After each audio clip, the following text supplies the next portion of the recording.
బాహుబలిని చూసిన వాళ్ళంతా ఆ సినిమాను ఆహా ఓహో అని తెగ పొగిడేస్తుంటే కొంతమంది రాజమౌళి ఫ్యాన్స్ మాత్రం కీరవాణి మీద విరుచుకుపడుతున్నారు.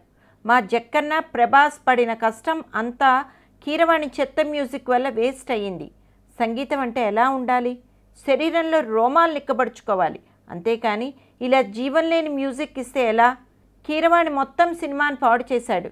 ఇక ఎంతకాలం రాజమౌళి ఈ కీరవాణిని నమ్ముకుంటాడు అని తెగ వాపోతున్నారు.